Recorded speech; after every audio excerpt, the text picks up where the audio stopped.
Good evening. The opinions and statements voiced by our guests do not necessarily reflect the opinions of this network. Enjoy the shows. You are listening to WBHM Digital Broadcasting, the best in paranormal talk only on Paranormal Experience Radio. Broadcasting live out of Birmingham, Alabama.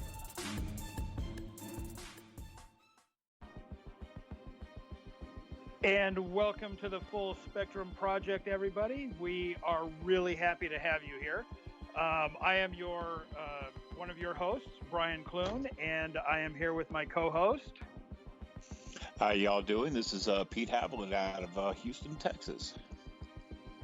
And we are also joined by our Weird World News anchor, Angie Mole. Say hello, Angie. Hey, y'all. And we all know that Angie's going to have quite a few interesting things for us tonight. And I was informed, again, and I'm starting to feel spoiled, Angie. You haven't picked on California in quite a while. So, yeah, are you thinking about moving out here to the proper time zone? Oh, hell no. I will stand in front of her van. She's not going anywhere. There is no amount of head injury that would have me move anywhere near there. But I mean, look on the bright side. Just last week in Manhattan Beach, right, in Southern California, we had snow on the beach, literally covering the entire beach. You would have thought that this was the East Coast. That's definitely not a draw either. I saw those pictures that you posted, and I was wondering who was going to be building a snowman, no matter how, well, it might have been like 1.5 inches, 2 inches, but I would have been kind of cool to see a snowman on the beach. Yeah, well, unfortunately, I was there until the following day. I just knew it was cold where I was. Then the next day you could have made a mudman. I could have. And by the way, since I am in California, cold to me is anything below 50 degrees. So right. We'll just get that out of the way right now. Anyway, we are joined tonight by Steve Stockton, and he's got a couple books out that hopefully we'll be talking about. And just wanted to welcome you, Steve, to the show. Say hello. Hi, everybody. Thanks for having me on. Oh, thanks for being here. Coming on. Yeah, we really appreciate it. So to get started, can you tell us a little bit about yourself? How did you get involved in the paranormal, and how did you start writing paranormal books? Well, it all goes back to my maternal grandmother, my mom's mother. She was a self-proclaimed gypsy witch, although I don't know where the gypsy part came from. She was from the Cades Cove area, the Great Smoky Mountains, in the heart of the Appalachians. So really, she's what they call a granny witch in that area. But she knew all these little arcane rules, superstitions, any type of ghost stories. She told fortunes. She read coffee grounds, tea leaves, practiced phrenology, which is tell you about yourself by the bumps on your head, read animal entrails, that sort of thing. So that side of the family, they came out of the spiritualism movement around the turn of the last century. So they regularly, now this was before my time, but when my mom was a kid, they regularly had seances and did the table tipping or the table tapping, used Ouija boards and things like that. So the interest was already there on that side of the family. And I was exposed to it at a young age, had first paranormal experiences when I was like 3 and 4 years old. And then I sort of had an epiphany at my grandmother's funeral. I was standing there viewing her in her coffin, and that was the most still, of course, I'd ever seen her. And I just thought, every story she told me, every superstition, every ghost tale, every weird thing I'd ever heard, it's right there with her. And I just sort of decided, I'm going to start writing these down, and not only stories that she'd told me, but stories that I'd collected from other people since I had an interest in it. I was a late in life, unexpected baby. My parents were the age of most of my friends' grandparents. So when they go to visit their friends, there wouldn't be anybody my age. to play with or talk to or anything. So I would always sit with the adults, and when there was a lull in the conversation, I would say, "You ever seen anything weird in the woods? Do you know any ghost stories? Is there a crybaby bridge around here?" Something to that effect. So I had gathered this really lifetime of stories, and then I decided that I was going to start writing them down. I just kind of halfway did it, made notes and things here and there. And then a few years ago, I'd moved from Las Vegas to Portland, Oregon. Found I missed the rain and didn't like not being able to tell one season from another and the oppressive heat. So I moved up here, and at the time I was working a public job, and I had a long commute on Portland's commuter train, about 2 hours each way. And I decided to put that time to use. And while doing my morning commute, I wrote my first book on an iPad. And it just kind of went from there. Found out that I had enough for a second book, which they've been combined now into one volume.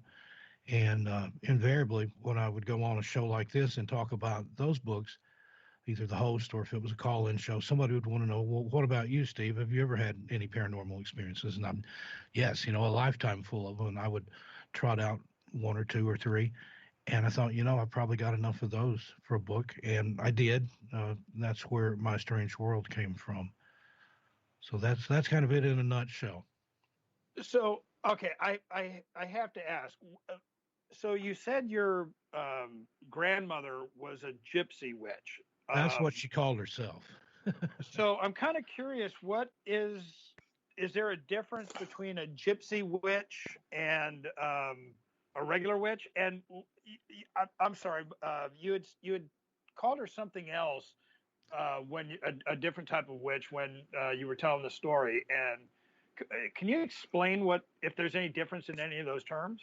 Yeah, a lot of it is just in the practitioner and the way they practice. It's a lot of the beliefs and things that they did were based in a Wiccan tradition, but she didn't have like specific tools that she used for her craft. She used whatever was available, and people will also refer to that as a kitchen witch, because the same knife that she peels potatoes with, she could use that for part of her magic. Okay. And same thing, the bowl that she used for scrying might have potato salad in it yesterday. So it just used whatever's available. And that's in Appalachia, that's a granny witch, which basically that's just the wise old woman of the community, the one that you don't want to mess with, but you go to when you need help with something particularly of a supernatural order or something involving luck, either good or bad. So that would be. Had you ever? I was going to say. So was she Okay. kind of like the gypsy version of say like how in the Voodoo Society that they go to those practitioners for the same type of thing?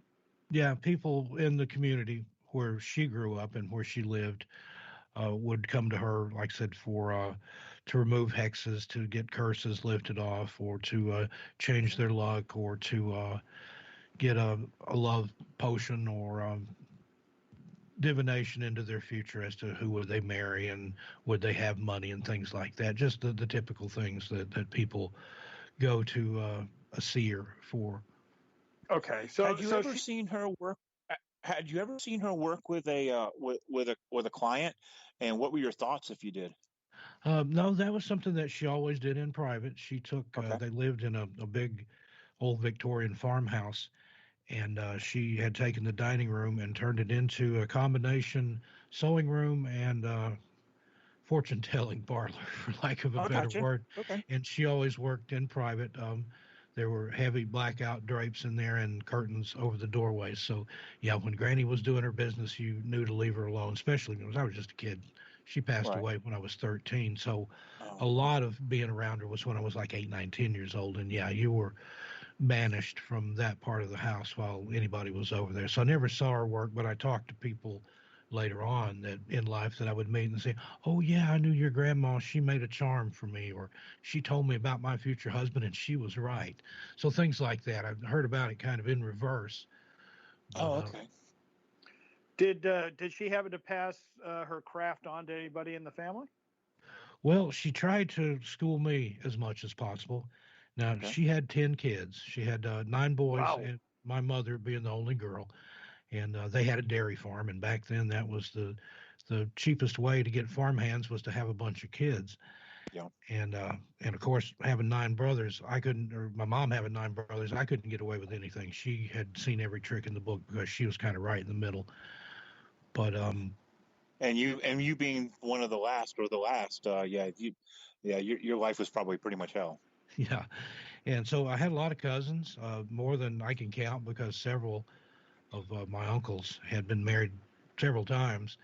But I was grandma's favorite, and that came to be because she was present at my birth. And even though I was born in a hospital, she was kind of a midwife by proxy, even though they probably tried to run her out of the room. But she knew about birth and babies. And according to her, I was born with a veil over my face, or a caul. And all that is, it's the afterbirth. It's part of the amniotic sac is still over the baby's head when it's born. It's rare, but it's not that uncommon. But in her superstitious mind, that marked me as a special child. I was the only one of the grandchildren that was born like that.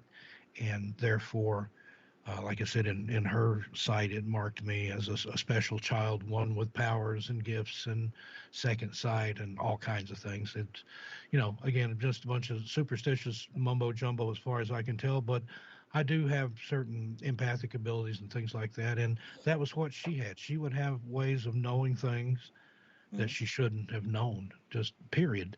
And that scared me when I was little because I thought she could read my mind.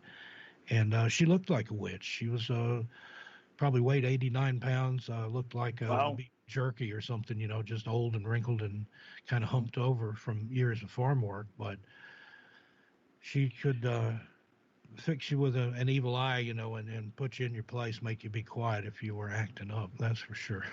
I grew up in an Italian house. My mom was like 5'3", and I learned that dynamite came in small packages.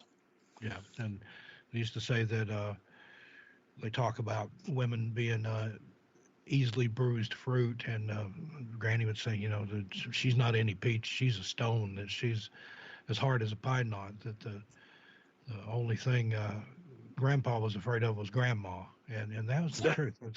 That's kind of where the Granny Witch comes in. They rule the roost. Gotcha. They're the ones that everybody goes to.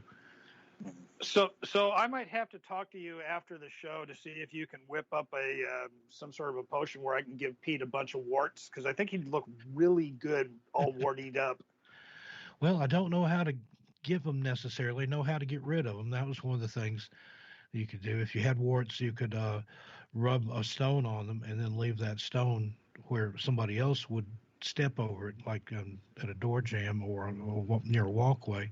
And supposedly that would transfer your warts to them. So maybe by proxy. All right. Well, I'm sure we can figure that out. So you had 2 books released last April. Mm-hmm.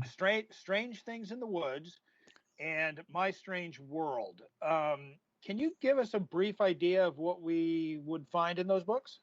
Yeah, Strange Things in the Woods, it's just that. I've been basically an outdoorsman all my life. I enjoy hiking and mountaineering and camping, and I mean like primitive camping and stuff, rough camping. I'm not one for, if I wanted all the comforts of home, I'd stay home. When I go out in the woods, I want to have a wilderness experience.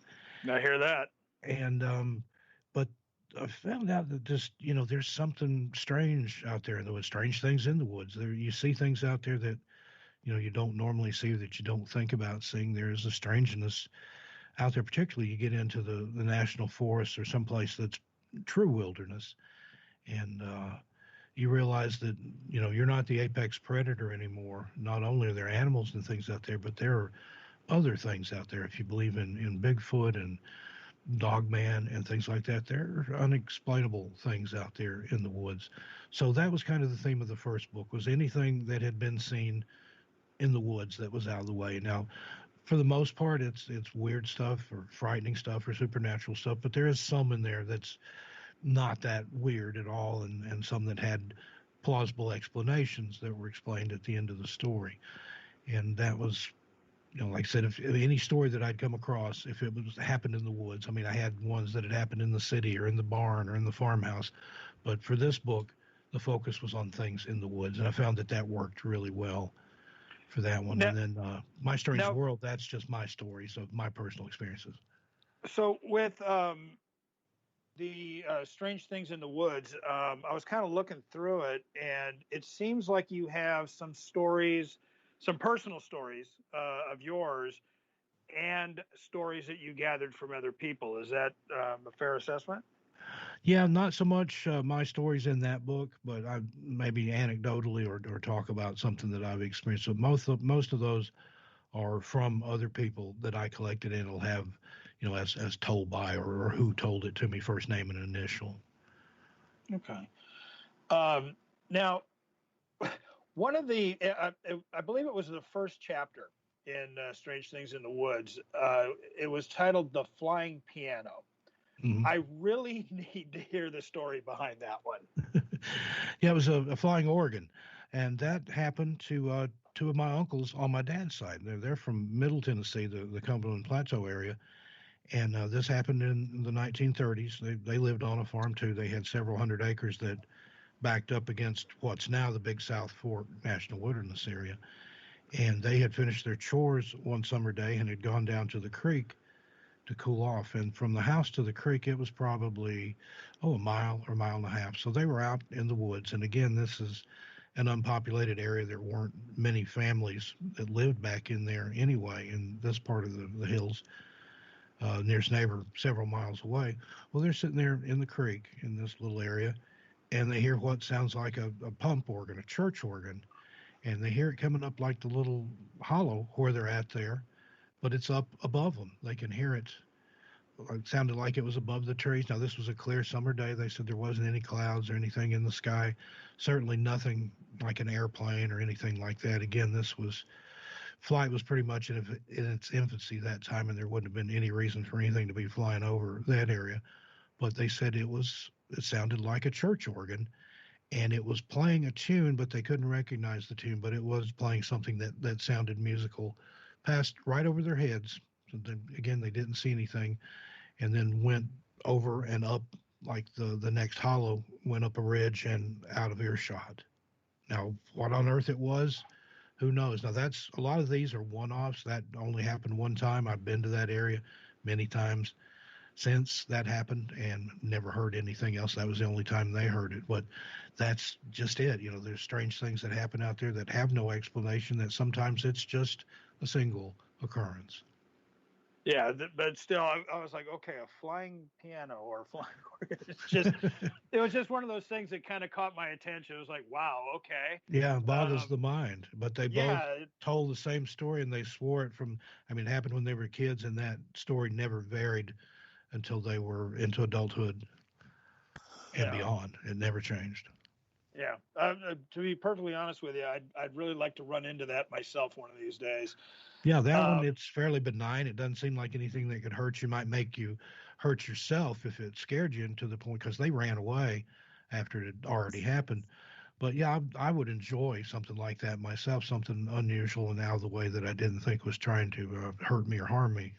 Yeah, as long as it wasn't something. Go ahead, Pete. I was gonna say, I've never run into a ghost that's ever hurt me. It's always when you turn around to try to run, you hit the tree. Yeah. Well, one of the things I was just thinking is, it does seem pretty benign, but can you imagine if all of a sudden that piano was like falling towards you, like something out of one of those comedy movies? Yeah, I think seeing it would have added a dimension of terror, even if it weren't chasing you, just seeing it instead of only being able to hear it. Exactly. So in the book, and I believe it was a story where you were talking about your seeing your first ghost. Mm-hmm. Can you give us some details about what that story? Yeah, that's in My Strange World. That's full of my personal experiences. That happened. I was between 5 and 6 years old. It was in the summertime. Or late summer, early fall, like around September, I think. And I would be 6 that October. But I was out in the yard. The place we lived in at the time, it was rural West Knox County in East Tennessee. And our driveway was exactly 212 feet long. I found that out later. I measured it for other reasons. But I was about halfway out in the yard, and there was a person, another kid about my age, that lived down the road a couple of miles, and I was waiting for him to come home. I'd walked over there, and his dad said he'd gone to the store with his mom, so I walked back home and was just kind of watching the road for him. That was the only road in or out of there that came down. There was a T intersection there. And I saw a car coming down the hill, and I thought, oh, maybe that's him. So I started walking toward the road. And then when I got a little bit closer, I noticed, no, that's not his mom's car at all. Well, when the car stopped at the stop sign, and at this point I'm less than 100 feet from where the car was, a little boy, a toddler, talking maybe 2 years old or so, runs out from behind the car. And at first I thought, well, is that my friend John? Did he get out of the back of the car or something? I thought, that doesn't look like their car. And then I realized it's a tiny kid. And the person driving the car didn't register that he saw it at all. He was looking both ways at the stop sign. Well, the little kid right across. Steve, I'm sorry. We need to take a quick break, but I promise as soon as we get back, we'll pick up your story. My apologies for that. No problem. I'll pick it up from there. Okay. And for everybody listening, we'll see you on the other side of the break.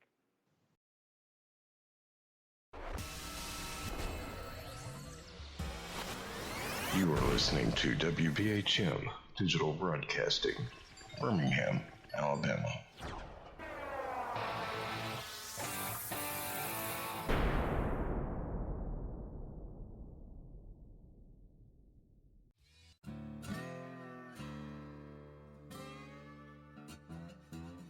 Oh, come on. I'm Southern, but... Nope.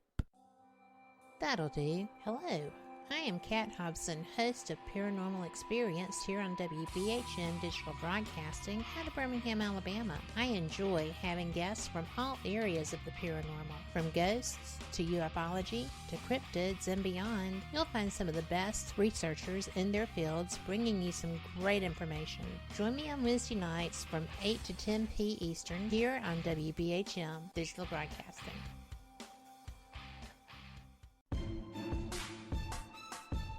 You are listening to WBHM Digital Broadcasting, the best in paranormal talk only on Paranormal Experience Radio. Broadcasting live out of Birmingham, Alabama. Since 1948, Fate Magazine has brought you reports of the strange and unknown, all of them true. Fate Radio is carrying on that tradition, bringing you the unusual, macabre, strange, and bizarre. Join host Kat Hobson Sunday nights from 8 to 10 p.m. Eastern on WBHM Digital Broadcasting.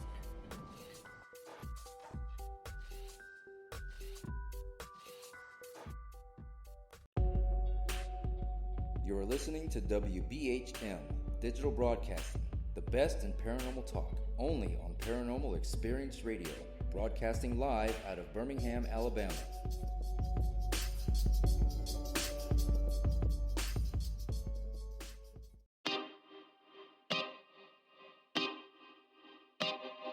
This is Jason Bland, host of Midwest Paranormal Presents Paranormal Soup, where we stream live as a webcast every Sunday night, 11 p.m. to 2 a.m. Eastern, with guests who will blow your mind. Live ghost box sessions where you can call into the show to see if the spirits will talk to you, and the world wide web of weird with the latest in paranormal news and evidence. We're bringing the weird every Sunday night, 11 p.m. to 2 a.m. Eastern on our Facebook page and YouTube channel.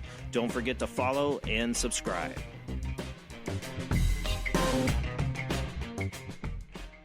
Thank you for listening to WBHM Digital Broadcasting out of Birmingham, Alabama. The time is 23 minutes after the hour.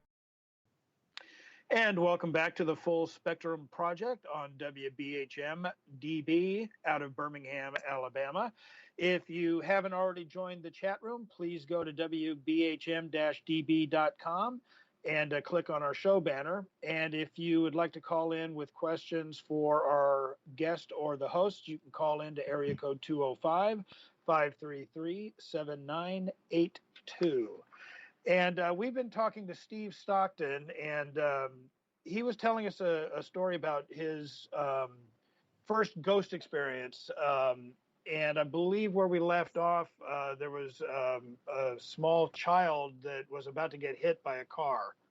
Yeah, he just appeared out of nowhere from behind the car. I mean, he hadn't been in the road previously and didn't come out of either the yards there on the other side. And I could see that the person in the car didn't acknowledge him, wasn't seeing. And I thought, that little kid's going to get hit because the guy's not going to see him. He's so small that they can't see him over the front of the car because he was right in front of it. And about that time, before the car moved, the kid runs at an angle, kind of catty-cornered, down into our yard. And while this is going on, the car makes his turn and goes on to the direction. Well, he gets down into our yard maybe 10, 15 feet or so. And if you've ever watched little kids that have just barely mastered the art of walking, sometimes they'll start running and don't really know how to stop, and they'll just fall down. Well, that's what happened. But when he fell, he was completely gone. He disappeared. He vanished. And I didn't take my eyes off the spot. I went straight to it. And even on the way to the spot, I'm like, what was that? You know, this little kids don't run into the yard and fall down and disappear. I'm thinking, well, was there something there that I mistook for a kid? I'm like, well, no, because it was very clear as to what he was wearing. He had on blue shorts, matching suspenders, a little blue ball cap, white shoes, white socks, sandy blonde hair. I can still see him today just as clear as I did then. There was no hole that he could have fallen into. Absolutely nothing. And it didn't scare me. It piqued my interest. I'm like, what was that? And that just kind of really started me on a lifelong quest for answers. But along the way, I found out that the more research you do and the more you delve into the paranormal, the more questions you have. So now the thrill is kind of in the chase. I'm not looking for answers anymore. I'm looking for more questions. Yeah, I think I'm kind of in the middle. I'm still looking for answers, but I'm kind of like you. I enjoy it when more questions pop up. Mm-hmm. So I definitely understand that aspect of it. And I think that's just the nature of it. I mean, if they found a Bigfoot, then I would feel sorry for it. I don't want them to kill one, but I hope if they do ever recover a Bigfoot that it's already deceased. Because if it were living, imagine how miserable it would be. They're going to put it in a cage. They're going to poke it and prod it and draw bloods and fluids and things out of it and study it. And no, but I don't believe in and eventually they're going to dissect it, whether it's alive or dead. Yeah. I hate to say that, but I would rather just let it be a mystery. Definitely. For that to happen. I agree with you on that. But UFOs, I'm for full disclosure on that. Oh, of course. I agree with that too. It's funny you mentioned that. I was watching a show last night, an old movie from I think it was 1984, if I remember right, Starman. Mm-hmm. And I was getting a kick out of it because it starts off with, I think it was Voyager, where we had sent the gold anodized record with 52 languages saying greetings, come and see us. And then the character gets here, the alien gets here, and we chase him down because we want to dissect him. It's like, okay, come here, we want to kill you. It's like, okay. We want to kill you and cut you into pieces. Yeah, it was just kind of like, I even remember mentioning it to my wife, and I was kind of like, that's just sort of typical of the human race, isn't it? It was really kind of, You saw where they were trying to push through a Bigfoot hunting season, right? Yeah, I can't remember what state that was in. I know there's some places out here where it's illegal to harm or molest a Bigfoot in any way, and there's jail time and fines. But I want to say it was like Idaho or Minnesota or somewhere like that where they were trying to push for a hunting season, and you could buy a license. I don't know what your limit on them are, but I don't agree with that. I think that's done more as some kind of a promotional stunt or If I remember correctly, and I think Angie actually mentioned that on the Weird World News last week, and if I remember right, I think it was in Oklahoma. But when Angie comes on for the news, we'll ask her because I know she had mentioned it.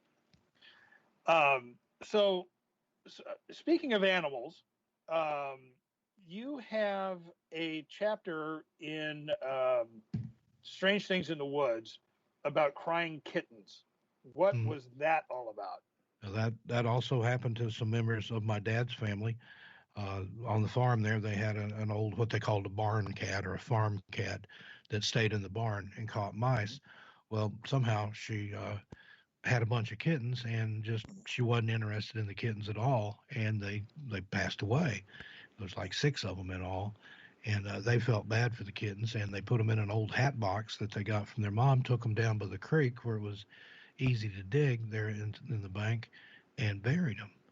And then several days later, they were back down there. This was an area where they played in the creek and waded in the creek and had a rope swing and things like that. They heard muffled cries of kittens. And they're thinking, did we mistakenly bury those alive? And they're like, no, we know they were dead. They were stiff and everything. So they even went, got a shovel, dug the hat box back up, and the kittens were very deceased. But they said that for a long time after that, years, when they were in that area of the creek, they could hear those kittens. So, I mean, again, just one of those things. There is no rational explanation for it other than the residual energy or ghosts or whatever you want to call it, the spirits of those little kittens were still there. Want to know why their mom didn't feed them and let them pass away. Yeah, well, it's funny. I didn't really believe in spirit animals, shall we say. And this involves a cat again. People kept telling us that there was at least one ghost cat on the Queen Mary. Mm-hmm. And I was just not going to believe it until it actually showed itself to me. And there was no doubt that it was a cat, and there was no doubt that it was a spirit cat. Yeah. So I'm now a firm believer that animals, for who knows whatever reason, can and will stay around. Oh, I'm a firm believer. When my Great Dane passed, I saw her in the house as well. My Great Dane Sheba, I saw her head poke around our fireplace and look straight at me, and got up to look at it, and she wasn't there. She wasn't anywhere around the house. So we were real close. So I guess she was just stopping in to say, hey. I don't mention it that much because people probably look at me and go, oh, "Yeah, you're just nuts." But yeah, I understand. I do. Yeah, well, that's a common theme. I've got a story in my strange world where I heard ghost kittens under our house I grew up in East Tennessee. My dad had that built when I was 6 months old by a contractor, and didn't have a basement. It was a rancher style house, but it had a crawl space under there. And my dad kept the lawnmower and some things like that under there, gardening tools, and kept it padlocked. Well, my bedroom was on that end of the house where the highest part of the crawl space was, and it literally was just a crawl space. It was only like 2.5 or 3 feet tall. He had to take the handle off the lawnmower to get it under there. But I was laying in my bedroom floor one night reading comic books, had hardwood floors with a rug over it, and I heard kittens meowing. So I actually took a flashlight, went down there and looked. No kittens, no sign of any kittens. And I had to unlock the padlock and everything. And that happened several times over several years. And one time I had a friend over, and we were doing the same thing. I think we were laying on the floor watching TV, and he said, "You've got kittens under your house." And he and I both went down there and looked. And I looked every inch of that crawl space over. And there was no way anything could get in or out of there, maybe a tiny spider or something. There were louvers over the vents that led outside, and then a screen over that. And there were no cats, yet I heard them in there. And for years, the first time I heard them, I was probably 8 or 9 years old. The last time I heard them, I was 15, and it was the last night I spent in that house. We were moving up the road to a new house a few miles away. My bed and things had already been moved, but I spent the night in the house because there was still stuff there. And as I fell asleep that night on my bedroom floor, I heard the kittens under the house. Wow. So you kind of have a recurring theme that has to do with kittens and cats. Is that where it comes from? Yeah, that's just, and again, that's my dad's folks. They had the ghost kittens. I'd heard ghost kittens in a different area. Maybe it's some kind of familial thing the men folk in our family hear kittens. But even though my dad would come into my bedroom and he would even lay on the floor and try to listen, he's like, I don't hear anything. So he never heard them.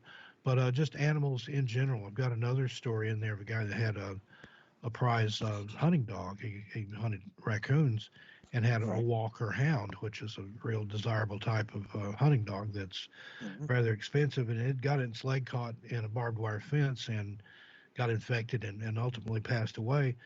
And the dog came back. A lot of people saw it, except for the person that had owned it. And he loved the dog. And that even frustrated him even more. He's like, the dog comes back, but I can't see it. But people would see it like walk right around the corner of the house, and then they'd run right around the corner after it, no dog. Or they'd see it out of the edge of the woods, and it would walk into the woods. They go out there, no dog. And I've had other experiences in other people's homes where I've felt in the dark a cat either brush up against my leg or sit on the bed. And I'd ask, your cat came in and got in the bed with me last night. Like, yeah, that's she passed away 3 years ago, but she does that. So it's a thing. So when we were on break, you were talking about Mount Shasta and all the weird things that happened there. Could you get into that a little bit? Oh, sure.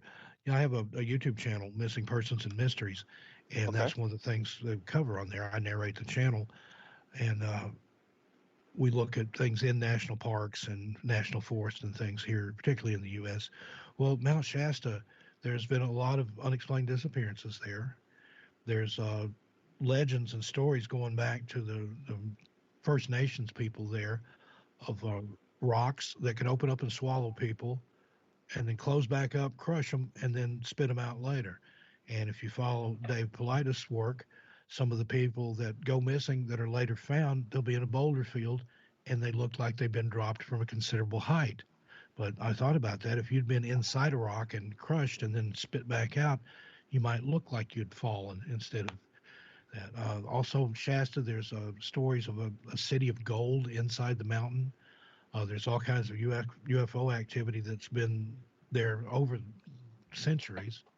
There's been sightings of Saint Germain, who's observed in a cloud of white and wearing white robes on the mountain. There was a gentleman from Chicago back in I want to say the 20s or 30s that had an encounter with there and basically started a religion based on that and claimed to channel Saint Germain after that sighting.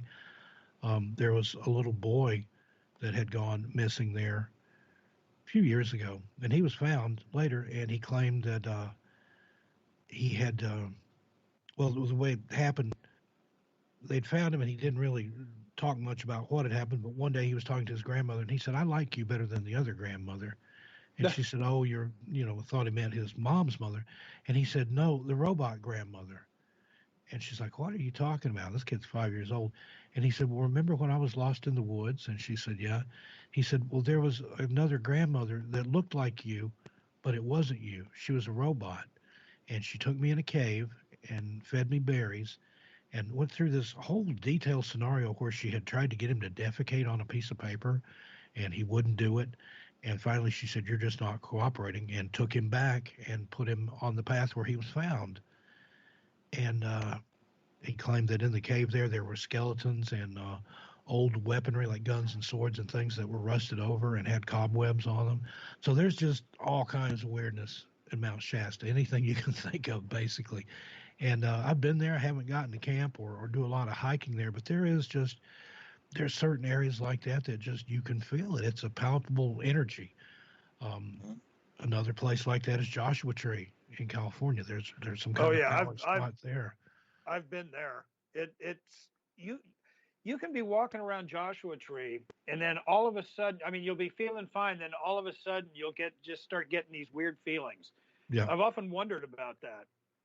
So, Superstition Mountains in Arizona are like that. Taos, New Mexico is like that. Sedona, Arizona, another place where there's some kind of power here.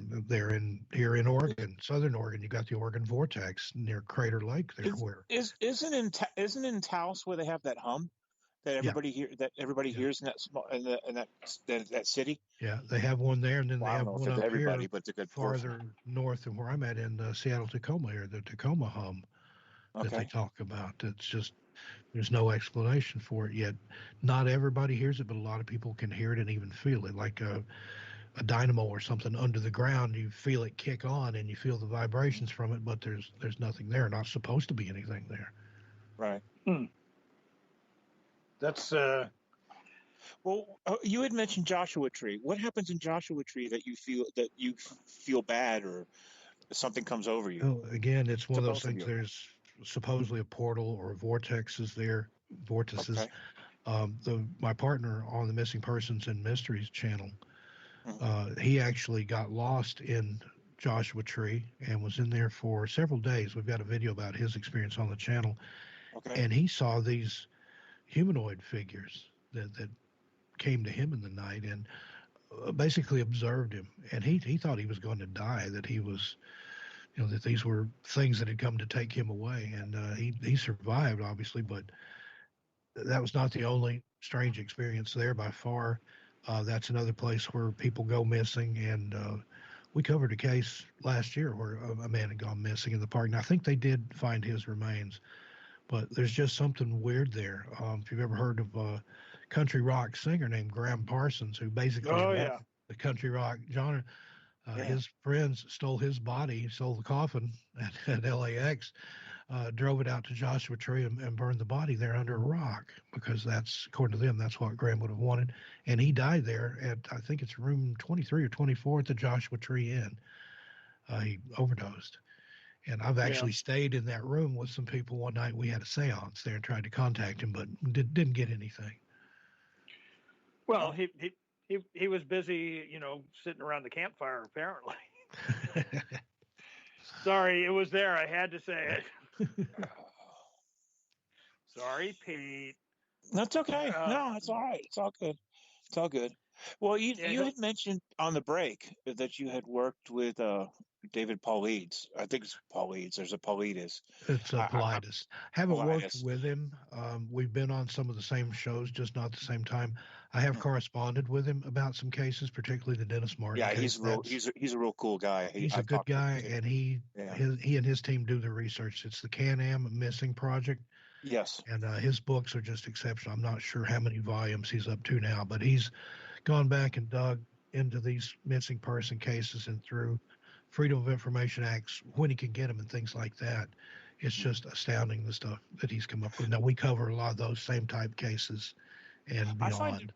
I find it really odd. I think I remember hearing him saying something about that the National Forestry Division, or probably probably don't have the name right, but they don't keep track of the missing. Yeah, so that's according to them. The National Park Service nor the Forestry Service claim that they don't keep track. Yeah. And I don't know why you wouldn't, but. Yeah, you think you would. Well, we have to take another station identification break, but when we come back, we'll continue speaking with Steve Stockton, and we'll see you guys on the other side.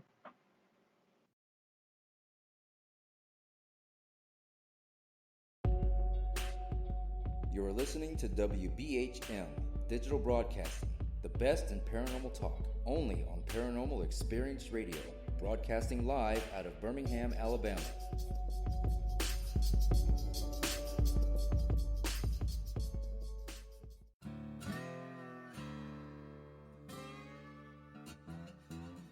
Oh, come on. I'm Southern, but... nope. That'll do. Hello.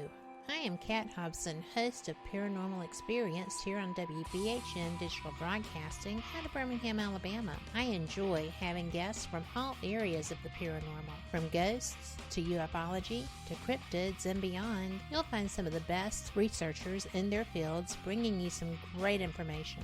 Join me on Wednesday nights from 8 to 10 p. Eastern here on WBHM Digital Broadcasting.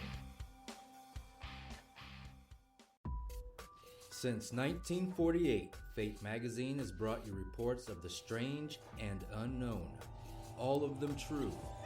Fate Radio is carrying on that tradition, bringing you the unusual, macabre, strange, and bizarre. Join host Kat Hobson Sunday nights from 8 to 10 p.m. Eastern on WBHM Digital Broadcasting.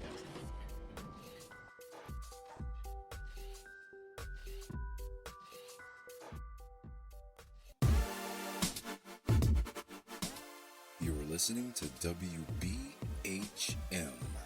Digital Broadcasting, the best in paranormal talk, only on Paranormal Experienced Radio, broadcasting live out of Birmingham, Alabama.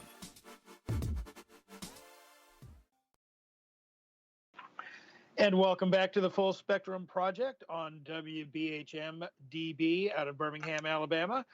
If you haven't joined the chat room, please go to the chat room at WBHM-DB.com. And if you have questions for our guest or the hosts, you can call in to area code 205-533-7982. So we were talking about animals a little bit earlier, and it reminded me, Pete and I were talking yesterday. I'm going to be going out to Jefferson, Texas, for the History, Haunts, and Legends Paracon. This is in April, and we're going to be spending one night with Pete. He might be bringing his Great Dane. And Pete was talking about possibly having me have to sleep with him, which, to be perfectly honest, is kind of scary. But I was wondering, do you have any pets, Steve? Currently, I have a dog. Mulder is his name. He's a Chihuahua Corgi mix, rescue dog. And he's as odd as it sounds. That's such a cool name for a dog.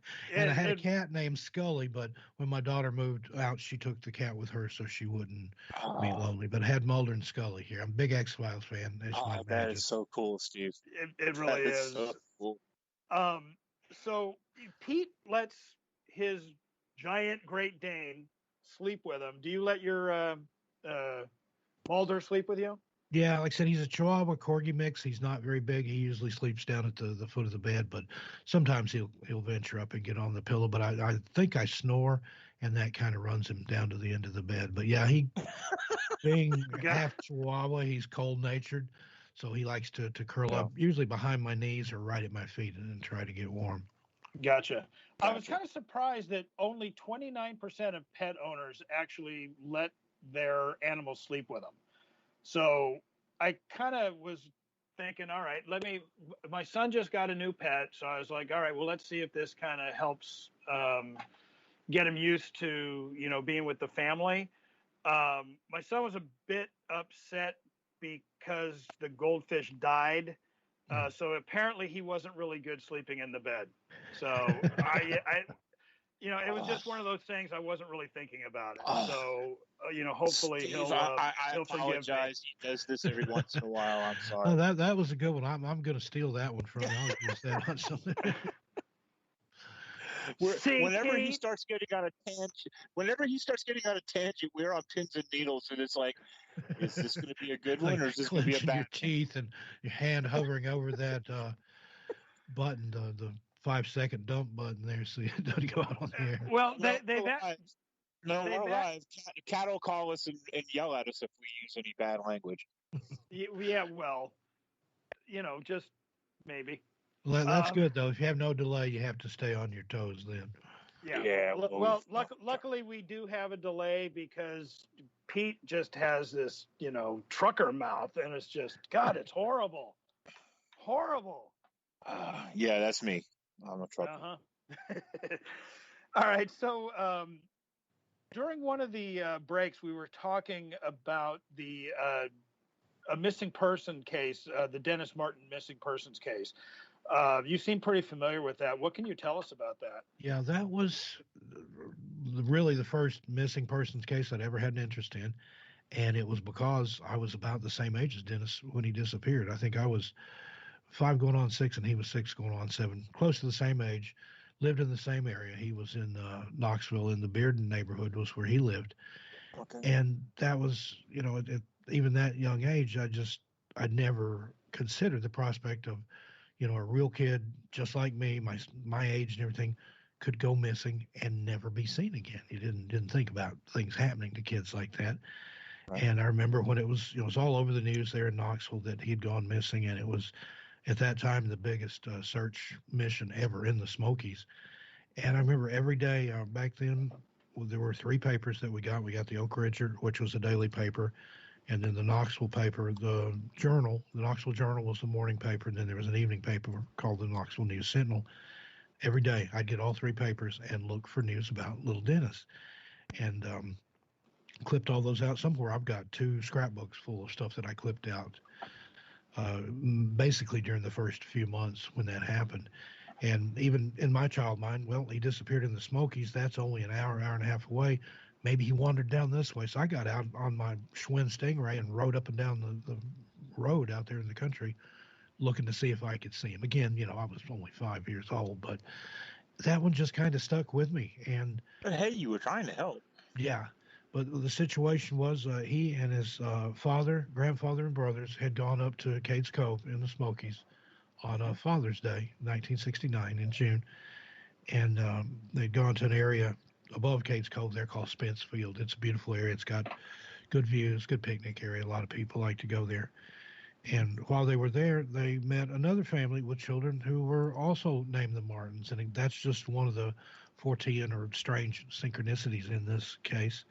Right. And the 2 Martins, 2 Mr. Martins, shook hands, introduced themselves to each other, and said, let's let our kids play together.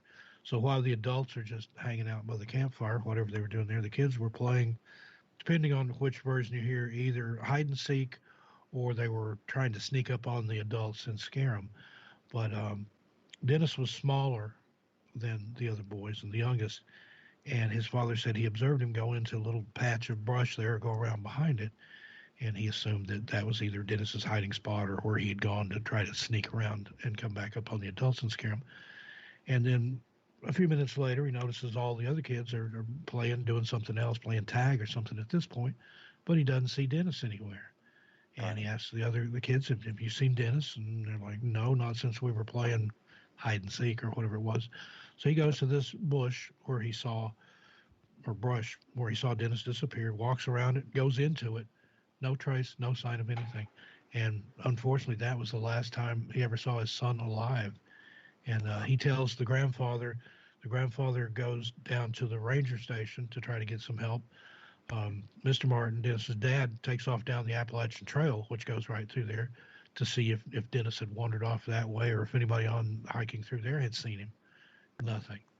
And there was a family called the Key family in another part of the park below Cades Cove that had asked a ranger or they might be able to see a bear, and he had directed them to an area. And while they were there, they thought they saw a bear. One of the kids said, "Dad, there's a bear." And then the Mr. Key said, "No, that's not a bear. I'm not sure what it is." Said it looked like a big hairy person, and it was carrying something over its shoulder. And this was right after they'd heard what they said was the most blood-curdling scream they'd ever heard in their life. I remember hearing this now. Yeah, okay. And then right after that, you've got FBI involvement, which is strange for a missing person case unless there's, a suspected homicide or crime. And not only that, but the Green Berets show up. Wow. And they insisted on working alone. They didn't want to work with the Park Service or any of their people. They didn't want to share radio channels or anything. They're like, we're doing our own thing. Leave us alone. And so you've got all this going on. Still no sign of the kid. There was one shoe print that they found on the side of a creek bank, and they're not even sure that was him because there were some Boy Scouts in there that had been helping search that were wearing the same kind of shoes.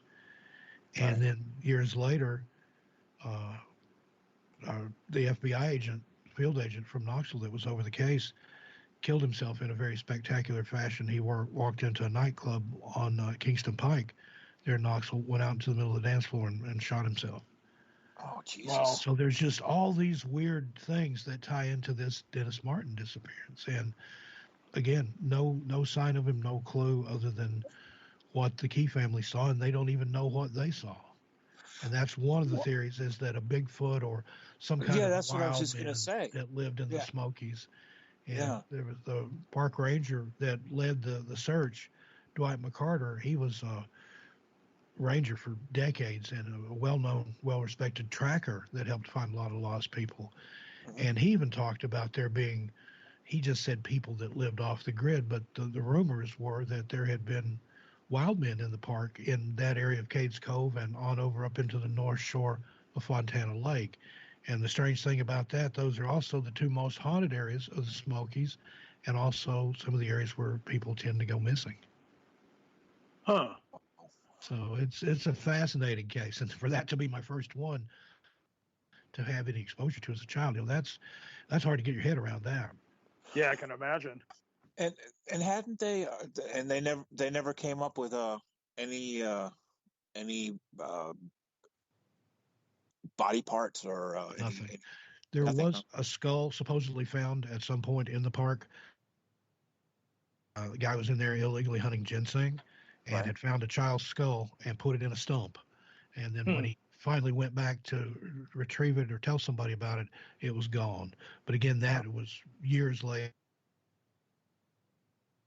Or if it was even a true story.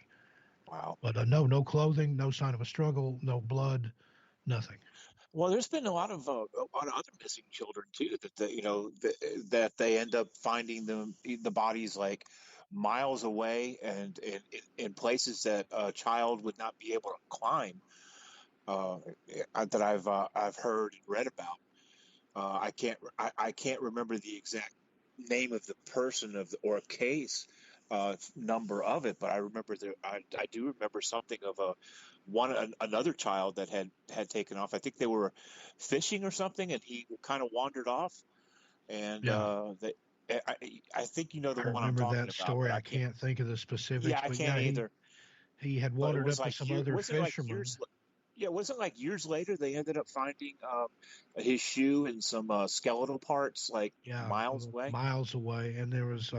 And that one, he just wandered off, and he had approached some fishermen, and they kind of shooed him away because he was scaring the fish. But even where that had happened at, he was miles from where he was supposed to be, and they did find his remains sometime later. No idea how he got there, or why, the circumstances. There was another one about a very small child. I'm talking like 2 years old, 3 years old, that they had found. He had wandered miles up a mountain and down the other side and was... I want to say like 3 or 4 miles barefoot. I mean, a kid with hiking boots on, 2 years old, is not going to make a hike like that. And it was in a very short amount of time, too. So it makes you wonder, is there something out there that's taking people? Is it some sort of portal or rift? I even heard that theory that there's some kind what are your thoughts? Rip in this time space continuum there. I really don't know, but whatever it is, if it is something, if it's a predator, there's people say that it could be a serial killer, but whatever it is, it works with 100% efficiency. It doesn't leave any clues. It's never been observed. What could do something like that? Even the most reprehensible and prolific serial killers got caught. They left tracks. They did something. They messed up somewhere along the way. Yeah, it's always the little things that'll get you caught. Exactly. Like Ted Bundy and his gas receipts. He was paranoid about running out of gas, so he stopped every so often to fill up his tank, but he paid with a credit card. So when they started looking into his movements, paper trail, other things like that. They keep souvenirs, or they brag or something. They always get caught. But whatever this is, like I said, it works with 100% efficiency. There's sightings of a creature in the woods that some people call the Glimmer Man. It's I've never heard of that one. Semi-invisible humanoid figure. It's kind of like the creature from the Predator movies. There's been sightings of that. There's a video on YouTube of a lady who was a bow hunter, and she's up in a tree stand, and she sees something in an adjacent tree. It has the outline of some sort of creature. I know the one you're talking about. That was that was Dr. Maccabee's wife. Yes, exactly. I couldn't think of his last name, but that's frightening. Whatever that is something like that. What's out there taking people? Or in Dennis's case, they saw a big hairy creature. That sounds like a Bigfoot. Is it all the above? Is it all these things working independently of one another? Or there's even people that conjecture that it's aliens that are taking people, or that the government has some sort of black bag project that's going on that uses these people, or they're allowing it to happen. There's a lot of similarities in the people that go missing. Steve? Yeah. Steve, I'm sorry, but we're going to have to cut it here for a station break. And then when we come back, we will be entering Angie's Weird World News. So everybody stick around. We know you like Angie better than you like us.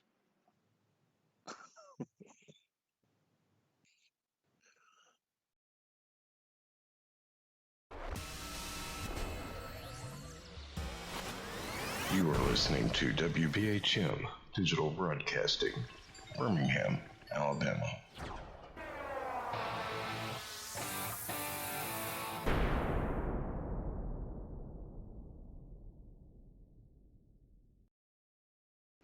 Ladies and gentlemen, and children of all ages, stop what you're doing, sit down, and look up. It is Angie Mole. And the Weird World News. Good evening, y'all. How are y'all? We're doing good. How are you, Angie? Okay. Happy to be here. We are just basking in your glory. Yes. Our show would not, you know what? You have fans. Okay. That just kills Brian. I need a tissue. And a river, cry one.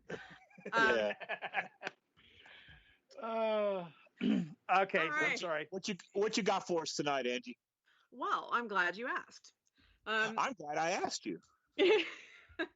Florida man strikes again this time, and there is no doubt where he's from.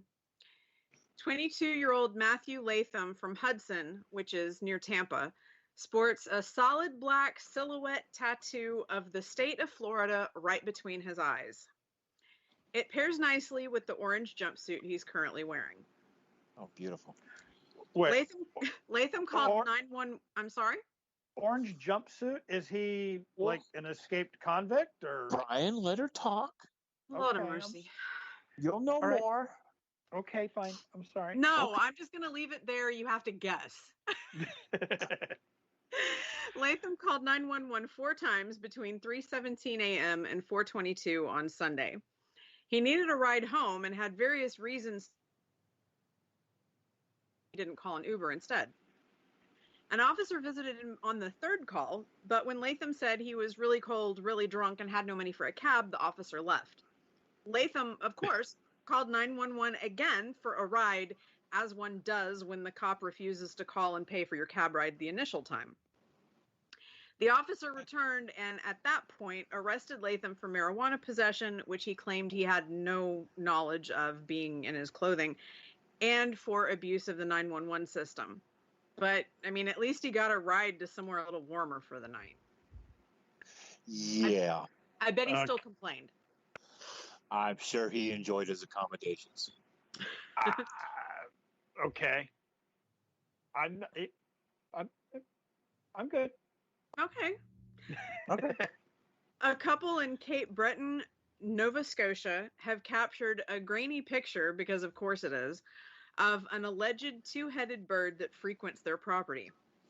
The bird is described as having one brown head and one black head, and on occasion, the two heads even look at each other while pecking the ground around the yard. Bill and Erlene Gill saw the possible ruffed grouse for the first time 2 weeks ago. Bill decided to call into a local bird-watching radio talk show, Nova Scotia, we need to talk, and asked the host about it. Two-headed animals aren't that unusual, but are typically the product of inbreeding, so it's highly rare and weird to see it happen in the wild, especially with two different colorations on the same animal. I wonder if they knew that parrot that was almost executed. It was a pigeon. Pigeon. It was a pigeon. and that pigeon was parrot, pigeon. Okay, all right. Same thing. They have, wings. Oh yeah. One is very, very intelligent, and the other one would probably drown from looking up at the rain. Okay. Fine. It's so rare, Fine. in fact, that a couple of Halifax biology professors looked into similar sightings and could only find one recorded sighting, and it was of another grouse in Boston dating back to the 1890s. So maybe we need to have a talk with grouse about what they're doing. All I know is grouse makes good scotch, so I'm not really worried about it. Well, okay then, I guess. So you're not going to grouse about it, I guess. No, two heads are better than one. Uh-huh. Steve, again, I apologize. I know you're there. No worries. I'm enjoying the banner. No, I'm just getting warmed up. Brian's that is pride. just scary. Anytime it's somebody other than me getting picked on, I'm all about it. Oh, well, then you know what? You'll love it here because it's usually me. Yeah. Anytime Brian could get some breathing room, he's doing good. Uh-huh. So the website Ghosts of America has been collecting data on ghost sightings since 2005. So which cities and states are the most haunted, you may wonder? Never fear, for I am here to shed light on the findings. The state with the highest number of overall sightings is Texas at just over 7,200. Not a surprise given the history and the size of the state. So also number 2, California, isn't a big surprise either. They logged over 6,700 sightings. See? In fact, when you go by sheer number of sightings, don't tell Brian that. He'll start writing books on it. I might. Yeah. When you go by sheer number of sightings, Texas takes the top 3 spots and 5 out of the top 10. This isn't shocking at all if you visited the city, but residents in Austin secured the number 1 spot for the city with 114 ghost sightings. Now, I'm not good at the maths, so I'm just going to read the per 100,000 people stats instead. But the state that comes in at number 1 with ghost sighting frequency is Maine, closely followed by North Dakota. How's the data collected, you might ask? Yeah, so would I, because no information was given on how the reports were recorded. But if you want a more in-depth look at the quote-unquote data infographic, I will post a link up on the Full Spectrum Project's Facebook page for y'all to look at. Yes, please. Awesome. Oh, and speaking of what's on, speaking of the Full Spectrum Project site, we have posted Steve's Yoo-hoo. Oh God, take 2. Yoo-hoo! Page in there. Oh God, hit me. Go ahead. Were you trying to say Yahoo? I was trying. I don't know what the hell I was trying to say. I just. Never mind. I think I should probably mute by now. I was going to say, I do know I'm going to be enjoying and giving him a hard time about this for a long time. He just gets a little frustrated because he has a hard time using Alta Vista when he's searching for information on the internet. Yeah. I use Jeeves. Leave me alone. Art is a highly personal preference with a very loose definition. However, a judge in Potsdam, New York, has ruled that the village's gardens of toilets are indeed considered folk art. Many years ago, I know. Did you say what I thought you said? Because I'm not going to try to say it because I can't speak tonight. I did say that. Many years ago, Hank Rober placed toilets on one of his commercial properties in protest of a zoning decision and decorated them with flowers and paint. Over the years, he added toilets to more of his properties. Despite the tourism and exposure for the village, officials passed a revised code regarding junk storage and tried to force Rober to remove the toilets. He refused and filed a lawsuit claiming that his installations were folk art and covered by his right to free expression. Until the drunks to go up there. Well, a judge agreed with him, so the toilets are staying. I guess the village officials just flushed money down the crapper trying to win that case. Oh no! I'm sorry. Angie. I'm sorry. Angie. I apologize. Oh no! I apologize for my toilet humor. Angie, I love you. I love you too, and that's all I got for y'all tonight because I'm pooped. Thank you for listening to the Full Spectrum Project Weird World News on WBHM-DB, Birmingham, Alabama. And with that, let's get back to Brian and Pete. Angie, you are fired. You know what I think? You know what I think is here's what I think is so funny about her last bit there. No, that was news. That was not a bit. Well, I know it was a bit of news, right? But what I find so funny is, you know, he's going to argue his point. Just let him go. No, okay. So, I'm a hypocrite because I make fun of you incessantly, and yet I turn around and do the exact same thing, except I do it with actual humor and style. I've never said that. No. And style.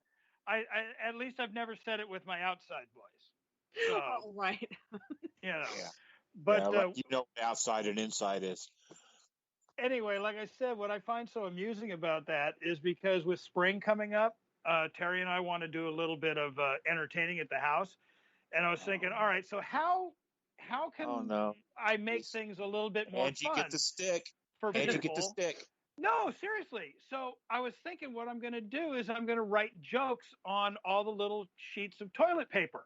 Now, granted, I was just going to do it for shits and giggles, but you know, it was one of those things that I just thought it was funny that she would say that. She would bring that up.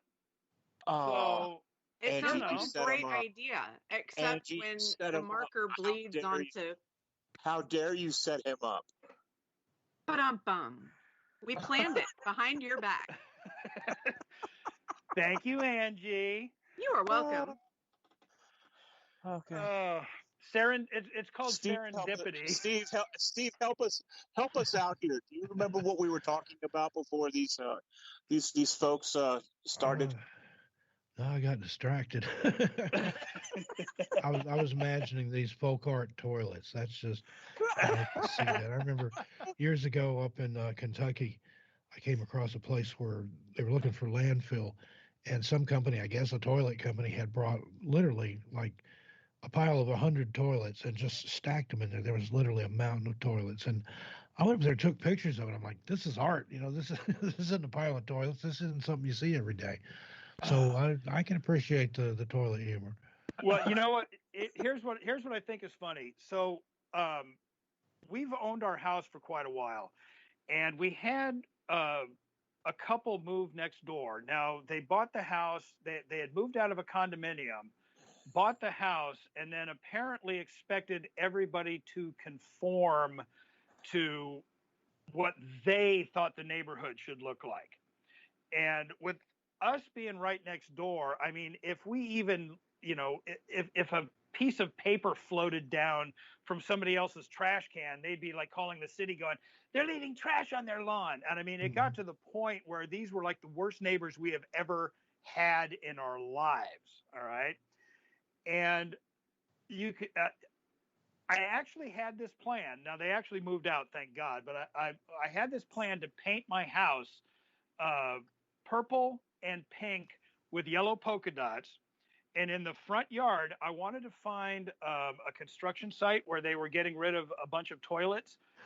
And I was going to put the toilets, like 2 or 3 stacked up, maybe go as high as 4. So they would be a fountain with blue water that one would overflow into the bowl of the next one, which would overflow into the bowl of the next one. And I was going to homeowners association. And I was going to call it our toiletry. And they actually moved out before I had a chance to do it. And Terry was really thankful for that because she knows darn well I would have done it. Well, there you go. Yeah, for that's your what barbecue. scares me. Yeah, you would have done that. For your barbecue, instead of a champagne fountain, you could have a toilet fountain, have Kool-Aid flowing out of it or something. And just there you go. Not you too, Steve. Oh, Steve, you just gave me a great idea. A toilet chocolate fountain. Ooh, there you go. No, Steve, we were talking about the 2-year-old that took off over the mountains. Yeah, that was one of those things that there are a lot of cases like that where children have gone missing, that they travel distances that a child couldn't under even normal circumstances. And not just the children, but the adults too. I covered a case recently on the channel where a man had was out hunting with friends and had lost his sleeping bag. Their mule or whatever they were using to pack it in had spooked and lost his sleeping bag, and he went to another cabin that they sometimes use because he had some supplies cached there. And somehow, between the one area and the other camp is just a few miles, he took a wrong turn, went the wrong way, went past where he was supposed to go, went a totally different direction, and ended up lost in the woods for days. They finally found him, and he had frozen to death in the woods within sight of a farmhouse, within feet of a road, and he had taken his boots off and left them a couple of miles back down the trail. Now, this was in several feet of snow and sub-zero temperatures. Now, I mean, I can understand hypothermia. People do strange things. Sometimes they'll rip their clothes off and things like that. But just, I don't believe you would physically be able to travel that far in snow, below freezing temperatures, and barefoot to cover a couple of miles through rough territory, rough woodland. So there's things like that. There's other cases where they've found people's shoes in a tree, like something took them up and the boots came off in the process. Other cases where they find the clothing neatly folded. So it's so strange. That's the thing that's so hard to get your head around. None of it makes any sense. And even with the different theories that are posited, what would be the reason? And a lot of these people, there are certain other criteria. A lot of the people that go missing tend to be either very, very well educated, like PhD level, or special needs people on the autism scale. People tend to go missing near berry bushes. Don't pick berries if you go in the woods. People that have gone missing, red seems to be a predominant color among what they were wearing. You'd think that'd be just the opposite. If you're wearing red, that you'd be easier to spot. Yeah, you would think.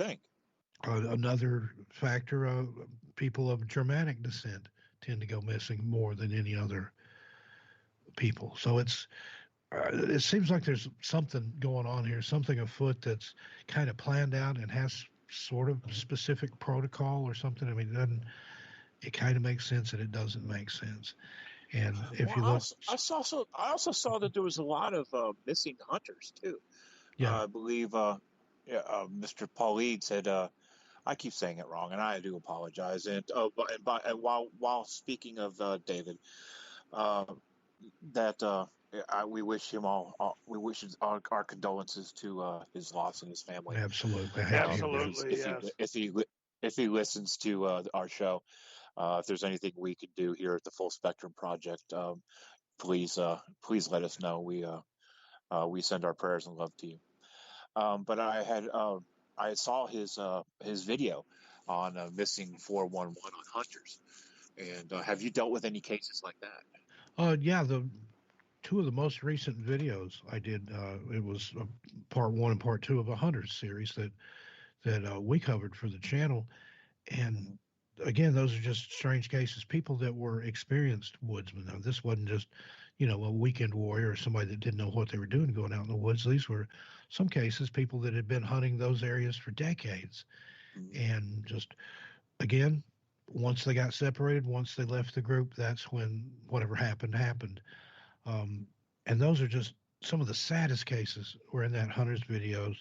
I had to actually stop a couple of times and compose myself. There was one where the little girl kept asking her mom when daddy's coming home. And, man, that tugs at your heartstrings. That breaks my heart. Yeah, and there was another one where it was an elderly man, and his wife said that the thing that bothered her the most was she didn't remember whether she told him she loved him or not when he left to go hunting.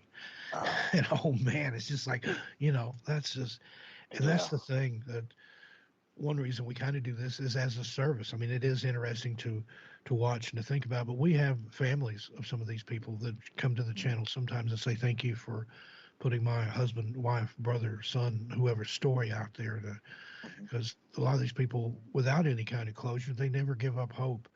And that's the way Dennis Martin's dad was. I used to see him around Knoxville, and you could tell he was just an absolute broken man. Oh, of course. And, I mean, you would have to be. And every year around the anniversary of Dennis's appearance, the local news would run something and they would talk to him. And he said one time in an interview, he said, I keep thinking one day I'll hear a knock at the door and there'll be a handsome looking 40, 50-year-old man out there. And he'll say, Dad, it's me. It's Dennis. But sadly, it never happened. His dad passed away on Halloween of all times about 4 or 5 years ago with absolutely no idea of what happened to Dennis. And that's the hard thing when you deal with these cases. And that's why sometimes I like covering the paranormal stuff too. I need a break from, this. I wrote about true crime in the late 80s and early 90s. And it was kind of the same thing. You can get too far into that. To paraphrase Nietzsche, when you peer into the abyss peers into you. And it can take its toll on you, whether it's missing persons or serial killers or anything like that. Even the paranormal, to an extent, you have to go watch kitten videos or something every now and then to kind of get a laugh and balance out all that. There's a lot of negativity with a lot of that stuff, especially the serial killers and of course these disappearances. But again, as a service, anything that can boost the signal, somewhere somebody knows what happened. I firmly believe that. Especially in cases, of unsolved murders and things like that, where they have found a body and just don't know the circumstances. But I like thinking that we're doing our part to boost the signal a little bit for some of these families and hope and pray that they can get some closure. I know how you feel because I'm a private investigator as well as, do stuff in the paranormal. But I look for missing kids, missing adults as well. And I have been on many a case that things just aren't the way that you want them to go, and have had to talk to the family and let them know that that we had found their son or daughter or father deceased, and that's tragic. But to me, that would at least give you some comfort over not knowing. Well, I've had still alive, if their body was still out there somewhere, if they'd been sold into slavery or kidnapped or sex trafficked or something. That's just, there's so many things that can happen that could go wrong. I've had cases go that way too. Yeah, and I understand how you feel on that. And then some of the missing persons cases that I've covered weren't in the woods. There's been some, Brian Schaefer in Ohio, for example, that he was on video seen going into a bar, but he never came out. Where did he go? The back end of the bar somehow. Yeah. And here in Portland, Oregon, we have what's called the Shanghai tunnels, and that's from around the turn of the last century. That's on my bucket list. Yeah. Oh man, you got to do it. It's scary down there. I mean, you can feel one thing, there's supposedly a ghost down there. There was a prostitute that was thrown down when one of the pizza places there now, it was a brothel, and somebody killed a prostitute and threw her body down one of those tunnels. It was haunted. But yeah, the way it worked, you would go into a bar, brothel, whatever's there, and you get slipped a Mickey. And then when you come to, you'd be on a ship headed for, China or wherever, merchant ship, and you had to work off your passage back. And the way those tunnels are set up down there, and you can see this, it's all sand, and there's still broken glass down there from when the tunnels were used for nefarious purposes. So that was one of the things. Before they dropped you down the trapdoor, they took your shoes off. So you wake up in the dark, still drugged, hungover, whatever, and you can't walk because there's broken glass. That's if you did come to before you made it onto the ship. Oh, Jesus. And it's very tight down there. It's very constricting. If you have claustrophobia, I wouldn't recommend it. It's dark, it's dusty, but you should do it at least once if you can take all that just to imagine. Do they allow people to go and investigate there? They do, but I'm not sure how that works. Is it more of a tour thing?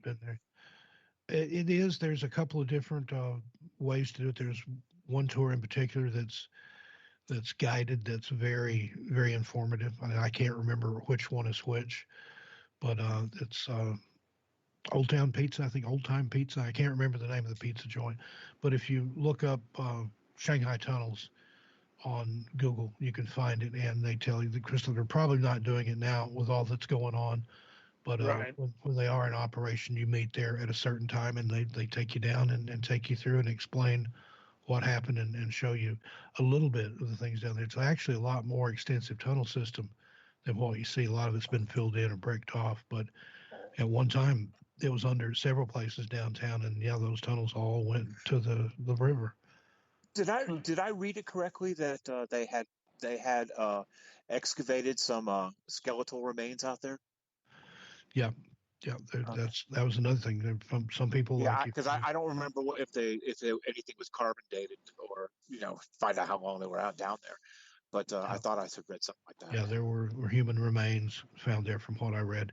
And again, that was, you wonder when they dropped them down the trap door, did they land on their head or did they drug them too much? And that wasn't the intention. They didn't want to hurt them or harm them too much because they needed them on the ship. They just didn't want them to get away before they could get set sail. Yeah. So when you were talking about all of the missing persons cases that we were just discussing, were most of those in the Great Smoky Mountains? They're from all over. Now there are several in the Smoky Mountains. That's one of the areas that David Paulides talks about as a cluster. There's Yosemite. There's several. If you look at where those clusters occur, it's also where the largest number of underground cave systems are concentrated. But in the Smokies, the most famous cases are the Dennis Martin case in 1969, Trini Gibson, who went missing in 1976. And again, that was a strange circumstance. She lived in the same Bearden neighborhood that Dennis Martin did, and they disappeared, 7 years apart. She went on a high school field trip. She went to Bearden High School, which was crosstown rivals with Carnes, where I went to school, and she was 2 years older than me, where Dennis was only a year older. But supposedly the students didn't know until the day of the trip where they were going, and they went up to Klingman's Dome, that area of the national park, the Smokies, hiked up to the dome there, which is excellent views when the cloud cover is high enough that you can see down into the valley. And she, again, got separated from the group. She'd been walking with 2 or 3 different groups and then decided to go ahead on her own and literally turned a corner and stepped into the pages of history. She hadn't been seen since, no clue what happened to her. There's been a lot of conjecture on that one, whether somebody that was with her on the field trip did something to her, whether it was a stranger abduction, whether she might have just taken a powder and took off with somebody to another state. I met her sister years ago. She's passed away now, and talked about how it just totally devastated their family. And she said, a part of me likes to think that Trini's out there somewhere, maybe in Southern California, on the beach with her, this fabulous boyfriend living a secret life. And she said, but then the other more pragmatic side of me knows that she was probably dead before she ever left the park, if she's not still in the park. And yeah, that was tough. But her sister the whole thing was tragic because the parents ended up kind of turning around, tore the family apart. They would get mad at the sister and the wrong one disappeared and we wish it'd been you and things like that, and just awful things. But, you can understand that kind of duress and things. But there's a lady named Laura Rist that has a website dedicated to Trini Gibson. She knows more about that case than anybody I've ever met. And the website is Canada Girl, GURL 77. And I've had her on my show before. But she's gotten close to some things, and she has some theories. Some of it she won't talk about except in private. But she's actually gotten death threats. So wow. I think she's on to something. So, and that's really sad, getting death threats. Yeah, over a missing person case. But again, I won't go into her theories here, but there's more to it than what meets the eye with what she's found out. That it's kind of an open secret at Bearden High School, or was at that time. And then the third major missing one from there in the Smokies was Thelma Pauline Melton. She disappeared in, I believe, 81, some early 80s. I can't recall off the top of my head. I'm doing all this off the top of my head. She and her husband were seasonal campers. They stayed there in an Airstream trailer at the Dudley Creek Trailer Park, which is near the entrance there where you first go into Gatlinburg on the way into the national park. And she had gone hiking or for a walk, really, with some other ladies that were staying in the campground there. And same thing, they were walking a little too slow for her. She said, I'm going to speed up and walk ahead. They watched her go around a bend, never saw her again. And again, that was one of those, did somebody take her? Did she willingly leave with somebody else? Did she decide to just, disappear? Because back then in Tennessee, driver's license were just a green piece of paper with the information typed on it. There wasn't no photo ID or anything like that. It was easy to get fake ID. Not that I would know anything about that. Not sure the statute of limitations on that. But back then, if you knew somebody, it was real easy to get an ID with anything you want typed on it. So that's a possibility. Who knows? But again, she disappeared and no trace was ever found. So, did you grow up near the Smoky Mountains? Yeah, I lived in Knoxville, which is roughly, depending on which way you go into the mountains, about an hour and a half away from the Smokies. So it was playground for me. We go up on the weekends. One of my mom's brothers, she was the one I was telling you about that had 9 brothers. 7 of those brothers were restaurateurs, and 2 of them had restaurants in, which is right there in the edge of the Great Smoky Mountains National Park. So yeah, we went up there a lot on the weekends. We'd go up as a family and go to Cades Cove, maybe stay in a hotel in Gatlinburg for a couple of weeks in the summertime. So yeah, it was a frequent thing. And then as an adult, I'd go up there and hike in the park. I love hiking along the Appalachian Trail. I've done that hike to Clingman's Dome, Mount LeClante. There's a lot of beautiful hiking in the Smokies. But now, looking back, I was probably fortunate, and I would be scared to do the solo hikes and things that I used to do before I became aware of all this. Even though I knew the missing persons and stuff, I didn't have all the information, the big picture that we're seeing now, where it's very common for people to go missing. Now, even back in the 80s and 90s, I heard rumors of a serial killer that was working the Appalachian Trail because it runs from Georgia up to Maine. And, that would be a way to, there, miles and miles and miles in the woods where you're not seeing any other persons and there's no real police presence or anything like that. So it would be prime for something like that. But again, any rumor to whom it could have been? Not really. There was the guy that they caught in North Carolina. I can't remember his name right off the top of my head. They think he may have killed some people. And then there's other killers that they've suspected may have worked along the trail. And then you have the whole thing with the smiley face killers, and that kind of fits into the missing 411 too. That one trips me out, though. The smiley face killers. I believe it's a group of people, right? Yeah, some sort of cult or group of like-minded serial killers or whatever they are that take these people and they paint the smiley face so far from where the body's been disposed of, and if they find that marker, then they know to look for remains. Right. So, Steve, we had a question in the chat room. Yes, sir. If you think that the stories that you're telling are murders or are they abductions? Well, I can kind of see it going either way. Yeah. There's a lot of times when they do find remains, though, there's no sign of foul play, or even natural, like predation. Like one of those stories about the hunters where they found the guy, they found the skeletal remains, found his clothing, found his pack, his firearm, even his phone, but it was so corroded that they couldn't get any data out of it.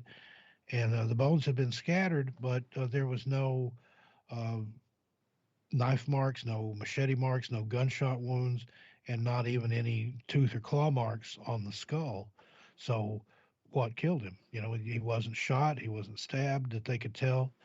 He wasn't eaten. And a lot of times a bear or even a big cat, they will cache their kills. A bear will bury a kill, and a lot of big cats will put it up in a tree, which could account for some of the things that have been found in trees, like people's clothing, or there's even been remains found in trees. But again, if you have that kind of a fight, if an animal takes you, there's going to be the disturbance. There's going to be an area where that happened, that there's going to be blood, the clothing's going to be ripped, there's going to be the leaf bed in the forest, the dirt and things will be disturbed, because I've seen pictures of scenes where an animal attack has occurred, and you can tell something went on there. But these people where it's just pristine, That's the scary part. There's no evidence of anything out of hand. And another thing that's really strange, there are people that will go missing maybe for months, and when they do find the remains, the time of death is placed to only a few days or maybe a week or two. Where were they all that other time they've been missing? For the body just to suddenly show up, and it's usually in a place that's already been searched thoroughly more than once. It's almost like something's taunting the searchers. Oh, go ahead. I'm sorry, sir. Go ahead. Oh, I just said it's almost like something is taunting the searchers. Like, you've already searched this area. That's where I'll leave the body for you to find. That what are your happens thoughts very often. What are your thoughts on the remember the skier that ended up going across country, not having any recollection of what had happened, and was wearing the same clothes that he was missing in? Do you remember that story? Yeah, I've read that case. There's some like that where they were missing, and it's almost like a time slip or something. Like there's missing time, and I believe, if I'm recalling the right case, that one, unless he took a plane or something, he couldn't have traveled that far without some sort of assistance.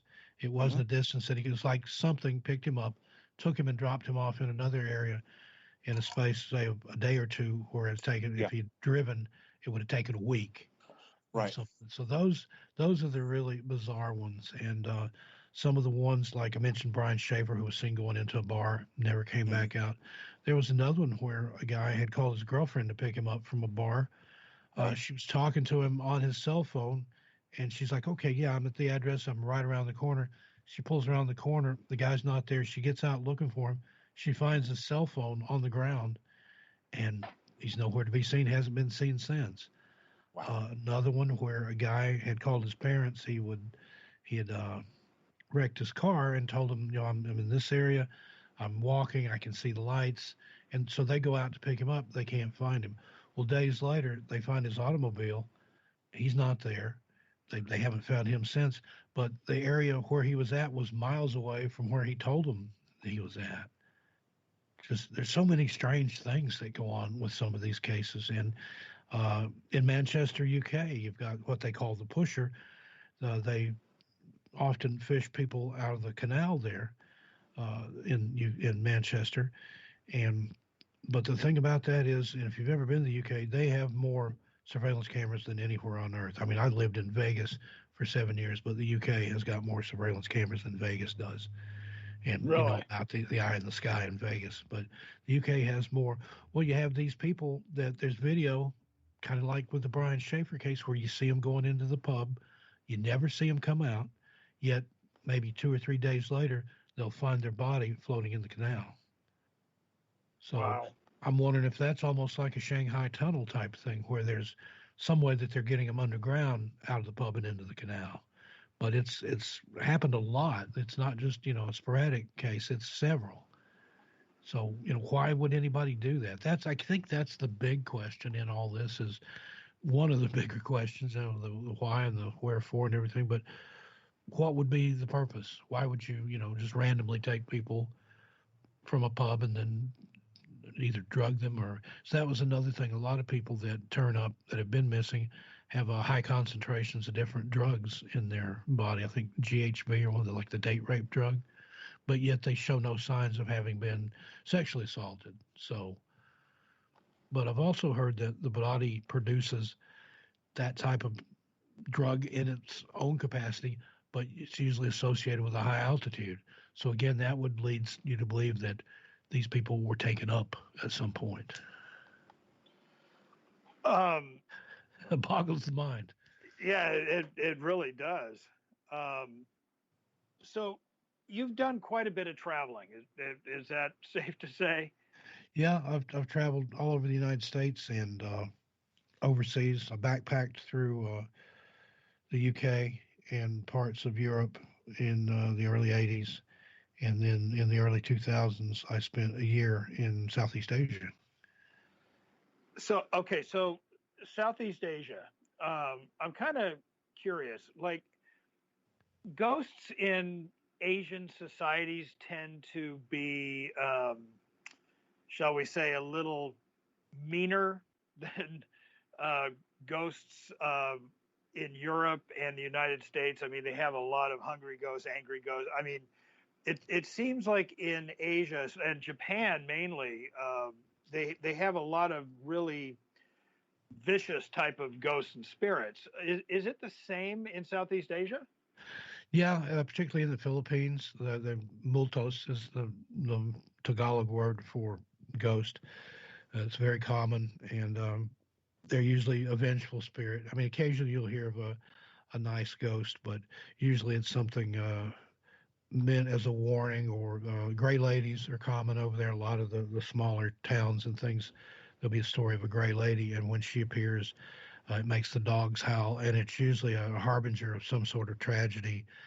Somebody's going to die, or there's going to be an earthquake or a flood or something like that. And that's another thing about particularly the Philippines. That's one of the most disaster-prone countries in the world. They have fires, they have flash floods, they have tsunamis and earthquakes, and I think Australia only has more things that fly than slither that will bite you and kill you, but the Philippines is up there. And they have a lot of other legends there. Another thing is the aswang, which is their version of a vampire. And instead of changing into a bat like ours does, and it doesn't have fangs to bite you with, but it has a sharp tongue that it pierces your arteries with and drinks your blood. But instead of changing into a bat, it separates at the waist, and the upper half is able to fly on its own power without wings or anything, obviously. And that's what attacks people. It also attacks livestock and things like that. And instead of the stake through the heart to kill the aswang, you have to find the lower half where it's separated from its upper half and pour salt into the lower half. And then when it comes back before daylight to rejoin, it can't because of the salt, and then it dies. And then they have like their version of kind of the Hat Man, is the Capre, which is an old man that lives in a mangrove stand, and he wears a hat and he smokes a pipe. And again, he can be malevolent or benevolent depending on your intent. And just it's full of things like that over there. And yeah, the ghosts, like in Thailand and some of those places, right after the tsunami, the locals started reporting seeing ghosts immediately after the event. Ghosts of the people that had died in that flood wandering around out on the beach. And another thing, particularly in the Philippines, that was very popular were possessions. And a lot of times at night on the evening news, they would have either a live thing or a recorded thing from, say, a girls' school, middle school grade girls, where one of the girls is supposedly possessed. She's writhing on the ground and screaming and speaking in a deep, scary voice, and all the other girls are cowering and screaming. That was common, how many possessions there are over there, apparently. And same with ghosts. They would often report that on the news. There was one evening, and the newscast was in Tagalog, and I'm not fluent, but I did pick up that there was a ghost in this school that was also causing possessions, but it was taking things from the kids and tormenting them, pulling their hair and slapping them and hiding their homework and things like that. So it's a whole different world sometimes, and especially when you get out in the jungle. So I stayed mainly in Cebu City on the island of Cebu, which is about the size of Atlanta. So it's built up. There's shopping malls and theaters and stuff there, but you get just a few miles outside that in the province, you're in the jungle. And I took some side trips. One particular place, it's an island called Siquijor, and it's known as the Island of the Witches. And you go there, and there's all kinds of practitioners of very dark magic. I wouldn't go as far as to call it black magic or Satanism or anything like that, but if you do a Google search on that or on YouTube, there's some fascinating stuff there. They've seen different types of cryptids there. There's one creature that looks similar to a kangaroo that supposedly hops around at night. I've seen blurry pictures of that. There was another gentleman that I observed there in a nipa hut, little straw hut, that had two human-like figures that he'd cut out of newspaper taped together. And he just had them laid on the floor in this nipa hut, and it's open all the way around. I mean, you can see inside it, you can see up in it. There was nothing in there that I could see. He had a little stick, a little wand, and he starts waving this wand around. And then shortly, these paper figures, there was a male and a female one, they were laying on the floor, and they started to quiver a little bit, and then they started like undulate, and then before you know it, they're rising up slowly, and then eventually full height, and they're like dancing and spinning around, and then he just waves his stick around and they fall to the ground. Now, you could say it's probably a parlor trick, some kind of magician's thread or something like that, but I saw no evidence of anything like that. And I was as close as I could get without getting in the hut, which you're not allowed to do. Right. We're going to have to take a quick station identification break, but when we come back, we will continue speaking with Steve Stockton.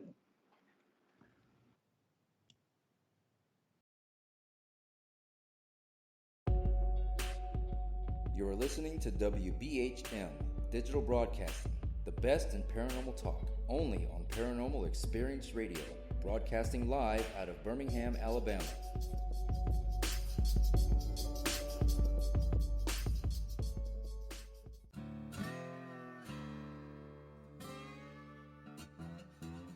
Oh, come on. I'm Southern, but... nope. That'll do. Hello. I am Kat Hobson, host of Paranormal Experience here on WBHM Digital Broadcasting out of Birmingham, Alabama. I enjoy having guests from all areas of the paranormal, from ghosts to ufology to cryptids and beyond. You'll find some of the best researchers in their fields bringing you some great information. Join me on Wednesday nights from 8 to 10 p. Eastern here on WBHM Digital Broadcasting.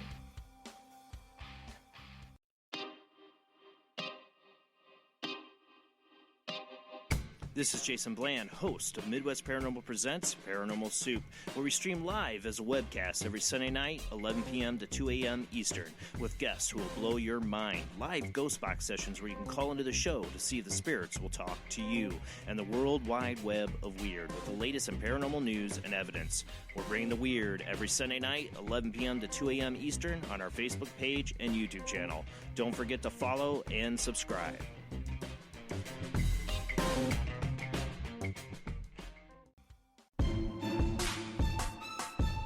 You are listening to WBHM Digital Broadcasting, the best in paranormal talk, only on Paranormal Experience Radio. Broadcasting live out of Birmingham, Alabama. Thank you for listening to WBHM Digital Broadcasting out of Birmingham, Alabama. The time is 45 minutes after the hour. Welcome back to the Full Spectrum Project on WBHM-DB out of Birmingham, Alabama. We still have a few minutes if you want to join the chat room.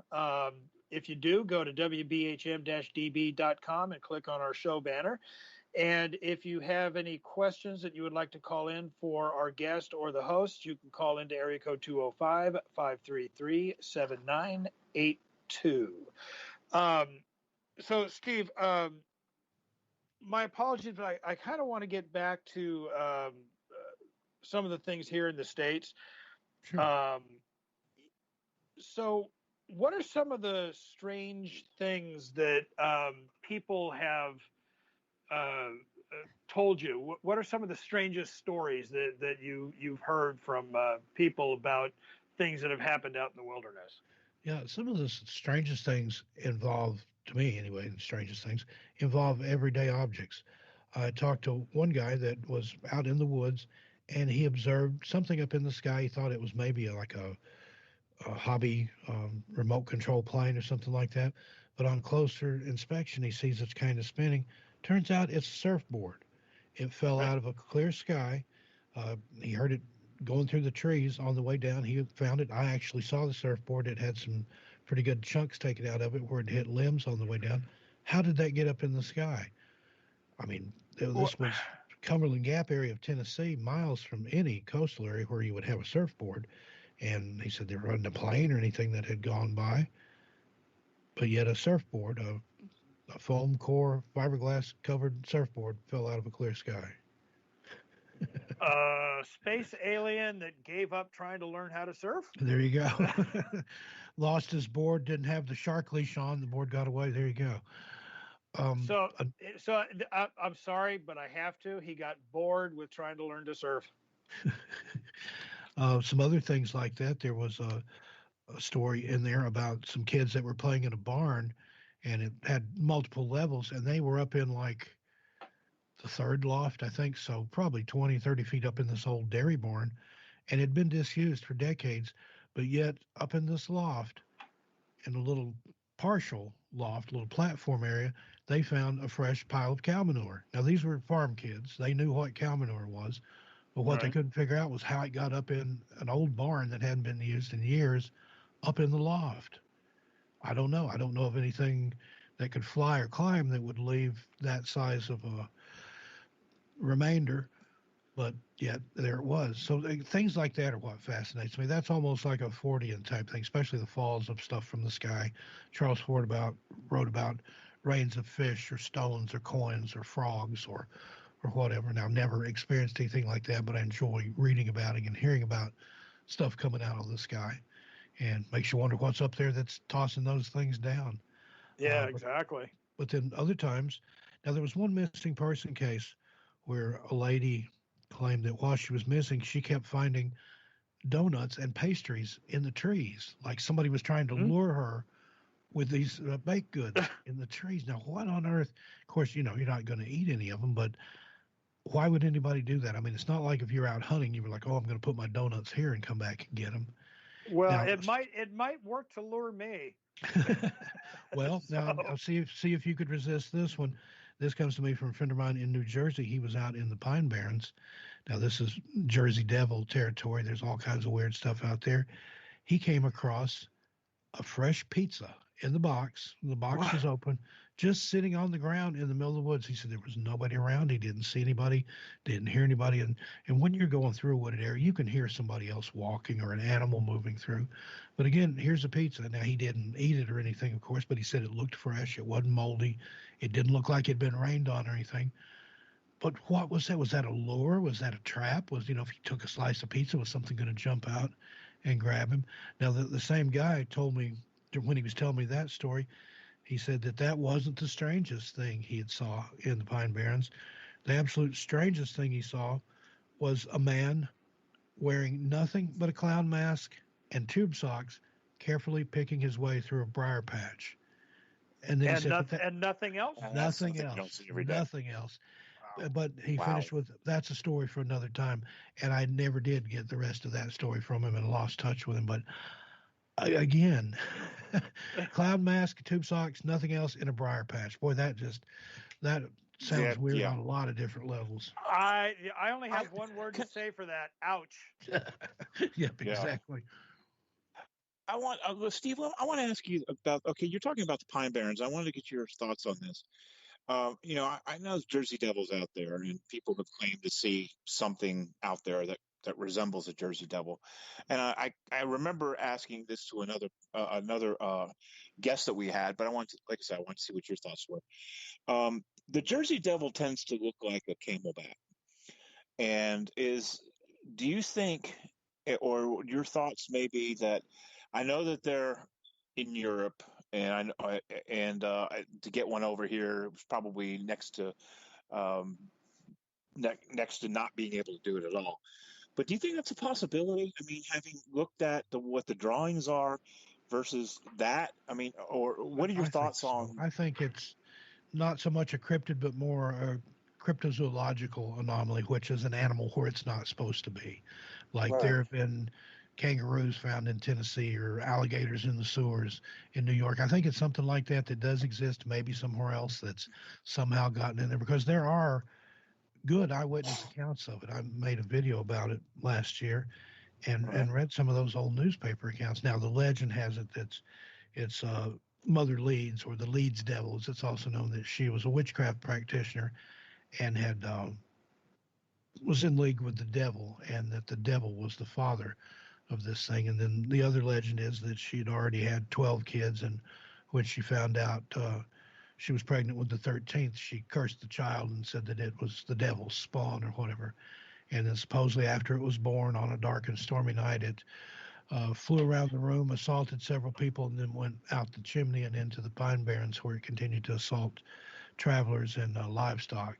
But I think there's more, like I said, more of an animal cryptid cryptozoological explanation for it. I think maybe there are species out there that we don't know about. I mean, there's new things being discovered all the time. There's old things that they think are extinct that still turn up again, like the coelacanth and things like that. So who knows? I don't discount anything. I've been around enough and seen enough and experienced enough that,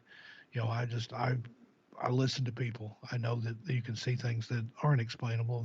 There are animals that, black cats, for example, there's all kinds of stories of giant black cats, panthers in Appalachia, painter cats, they call them in the hillbilly lingo. But people will tell you there aren't any black panthers in that area and haven't been for centuries, but yet they're spotted routinely. Same with the UK. The big black cats are often spotted in the UK, even though they're not supposed to be there. So, what is that? Is it teleport? Did it just show up? Was it a pet that got loose and bred with wildcats and the dominant genes made the offspring black? I don't know. That's what I like. I like being able to say, I don't know, but I have looked into it. I have pondered it. And to me, anybody that calls himself an expert, particularly in an area of the paranormal and stuff, that makes me put my shields up. I don't think there are really any experts. There are people that are well versed in it and people that have studied it, but nobody has all the answers. And again, to me, that's the fun is in the chase. I like looking not for answers, but in order to find more questions. I've kind of wondered, like with the chupacabra, whether, and this is actually my belief, is that it was two species that bred that weren't supposed to, which created, and Pete, I can never remember the name, but I believe there's an animal they call the Texas, my brain isn't working. What, you've mentioned it to me a couple times, Pete. I'm sorry, one more time. So a chupacabra, I was saying that, I think there are two species that interbred, and there's that one the Texas video. Blue dog? Texas blue dog. Okay. That's kind of what I think most of these cryptids are just species that were not ever supposed to mate, who did and had offspring. Yeah, I could see that on a lot of levels, especially for something like the chupacabra. That's like, when you think about it, a mule, that's the offspring of a male donkey and a female horse. Yeah. And you're not supposed to be able to breed mules together, but yet it does happen. Yeah, it does. And you can come up with some anomalous things through that. So, I don't think it'd be outside the realm of possibility for somehow a species that's not supposed to mate being able to and producing some sort of strange offspring that maybe we're not aware of yet. I mean, even as far as the turn of the last century, the early 1900s, I think it was 1910, 1920, somewhere around there, the gorilla was thought to be a myth. There were stories of those from Asia, but nobody had ever seen one. Nobody had ever captured one. It was thought to be a mythical creature until we found them. So who knows? And then again, if you want to look at things back to Jersey here, the Montauk monster, if you've ever seen pictures of whatever that was that washed up, now there is military installations and chemical plants and things near there that could have caused a mutation. But some people are saying that's a type of chupacabra or very similar to the ones that originated in Puerto Rico. Well, what gets me on that, though, is that they got some really good shots of it, but the person that took the shot, they just leave it there and they tried to come back and it was gone? Something like that, yeah. And there's also a story that the military showed up and took it. I mean, you always hear about that. Military, the Jeep guys, the camo guys, like you run into out at Area 51 if you get too close to the fence. But I don't know. I mean, it's strange, whatever it is. It looks like several different things. But I would love to see what story the DNA tells. Yeah, that's one of the things that I would really love is to, actually have somebody either have the DNA, which I have a feeling is out there, and then for somebody to actually let it slip on what the DNA actually states. I think a lot of the problem with it is that I don't think that there's a scientist that would like to put his job or his or rep on the line, saying that it is Bigfoot or whatever it could be, because he would be boxed out of his profession. Yeah, absolutely. Because, they depend on peer review and things like that. And sadly, if you don't toe the line, then you're, pariah in your own field. That's a and shame. Nobody wants that. Yeah, it is. Yeah. Because, Well, science. the one thing. Go ahead. The one thing I know is I've been camping since I was 11 years old, and I have seen and heard some of the strangest things in that time. And I've often wondered if there were other things out there that we just didn't know what they were. Unfortunately, we are out of time. But I just wanted to say thank you so much. This was absolutely fascinating. Oh, thanks again for having me on. Would you like to come back on, Steve? Sure. Yeah, just let me know when, and I'll be here. Okay, awesome. Well, awesome. I will tell you one thing. I was planning on doing a lot of camping as soon as spring started. I'm kind of second guessing that now because some of that camping was going to be solo. Now I'm a little nervous. Yeah, well, if you do go, don't wear red. Don't pick berries. Don't be the first or the last. Carry a weapon. Carry a GPS personal locator device, and that'll up your chances a little bit. Yeah, you know what I think I'm going to do is I'm going to bring somebody with me who I can outrun. Yeah, that's true. You don't have to be faster than with chasing it. Just the next person. Exactly. Sounds like a plan. Absolutely.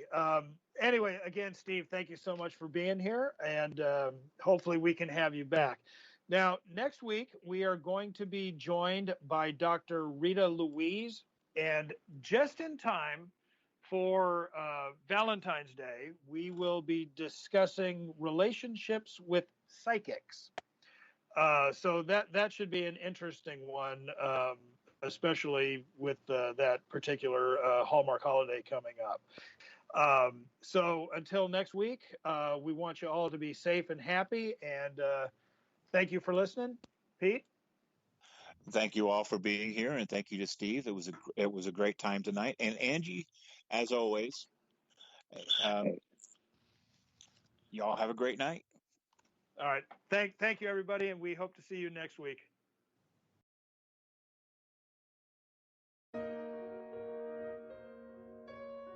You are listening to WBHM Digital Broadcasting, the best in paranormal talk radio.